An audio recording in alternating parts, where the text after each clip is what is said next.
তো দাবি আদায় না হলে কি আমরা ঘরে বসে থাকব? নভেম্বরের মধ্যেই গণভোট সম্পন্ন করতে হবে। একটি দলের উচ্চ পর্যায়ের একজন লিডার বললেন যে আমিও তো পিআর বুঝি না। 24-এর 5ই আগস্ট ছাত্র জনতার নজিরবিহীন গণ অভ্যুত্থানের মাধ্যমে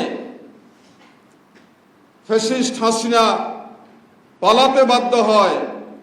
দেশের জনগণ এই ফ্যাসিস্ট সরকারের হাত থেকে রক্ষা পায়। সেই থেকে এই দেশকে সুন্দরভাবে গড়ে তোলার জন্যে সকল রাজনৈতিক দল, বর্তমান সরকার প্রচেষ্টা চালাচ্ছে। সেই প্রচেষ্টা করতে গিয়েও প্রতি পদে পদে আমরা হোঁচট খাচ্ছি,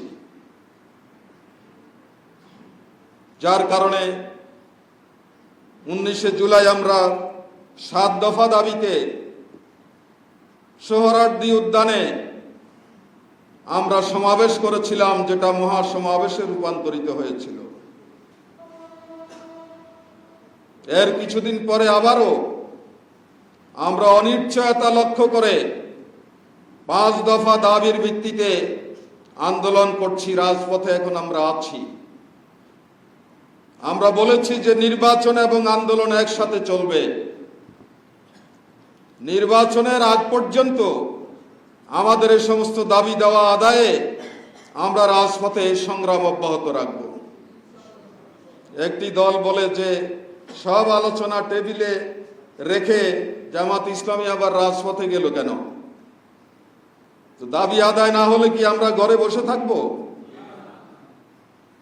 এই রকম অতীতে যেসব নির্বাচন হয়েছে সেসব নির্বাচনেও এইসব বড় দলগুলো আন্দোলন করেছে, নির্বাচনও করেছে, করে নাই? মনে আছে না আপনাদের? কত হরতাল তারা ডেকেছে, নির্বাচনের দিনে হরতাল ডেকেছে, নির্বাচন বয়কট করেছে। সুতরাং দাবি আদায় না হলে এভাবে আমাদেরকে আন্দোলন করে যাওয়া ছাড়া আর কোনো উপায় নেই।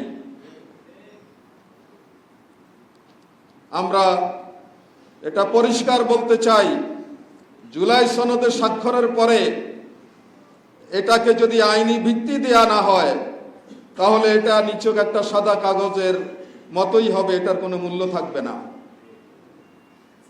আমরা বলেছি প্রধান উপদেষ্টা এই সনদ আদেশ দিয়ে এটাকে আইনি ভিত্তি দিবেন এবং এর উপরে গণভোট আয়োজন করবেন।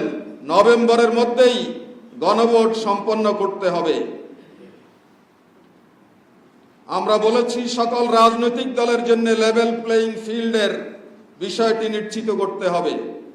একটি দল সব ধরনের সুযোগ সুবিধা নেবে আর অন্য রাজনৈতিক দলগুলো কোনো কিছুই তারা পাবে না, এই ধরনের হতে পারে না, এটা হতে দেয়া যাবে না। আমরা সংসদের উভয় কক্ষে পিআরের কথা বলেছি।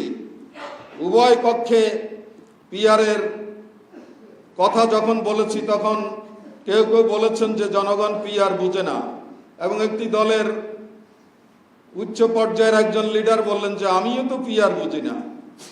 কিন্তু উচ্চ কক্ষে যখন পিআর হয়ে গেল এখন আর ওনারা কোনো কথা বলেন না, তার মানে পিআর বুঝেন। উচ্চ কক্ষে তো পিআর মেনে নিলেন। সংসদে যত আসন পাবে যেই দল তার আনুপাতিক হারে উচ্চ কক্ষে সদস্য অন্তর্ভুক্ত হবে। তো এটা আপনারা বুঝলেন। আমরা বলছি যে এটা না, জনগণের ভোটের আনুপাতিক হারে জাতীয় সংসদে সদস্য অন্তর্ভুক্ত হবে। তো এটা না বুঝার কি আছে? কারণ গত 54 বছর যেই পদ্ধতিতে নির্বাচন হয়েছে এই পদ্ধতিতে বাংলাদেশের জনগণ তাদের ভোটাধিকার পায়নি। সংখ্যাগরিষ্ঠের ভিত্তিতে সংসদ গঠিত হয়েছে। যারা সংখ্যাগরিষ্ঠ ভোট পেয়েছেন তারাই সংসদে গিয়েছেন, আর যারা তাদের চেয়ে কম ভোট পেয়েছেন সেই ভোটগুলো পচে গিয়েছে, সেই ভোটগুলোর কোনো মূল্য দেয়নি। এই গণতন্ত্র, যেই গণতন্ত্রে সকল ভোটারের ভোটের মূল্য দিতে পারে না, এই ত্রুটিপূর্ণ গণতন্ত্র আমরা মানি না। এই পদ্ধতি আমরা মানি না। পিআর পদ্ধতিতে নির্বাচন হলে প্রত্যেকটি ভোটের মূল্য হবে এবং ভোটের আনুপাতিক হারে জাতীয় সংসদে যখন সদস্য যাবে তখন অধিকাংশ দলের প্রতিনিধিত্ব নিশ্চিত হবে। তারা এটার বিরোধিতা কেন করেন?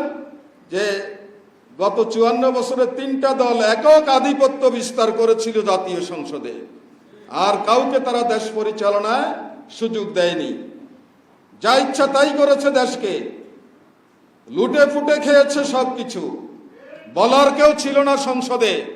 এখন পিআর পদ্ধতিতে যদি অধিকাংশ রাজনৈতিক দল সংসদে যায় তাহলে তাদের এই দুরভিসন্ধি বাস্তবায়ন হবে না, তখন সংসদে জবাবদিহি করতে বাধ্য হবে তারা।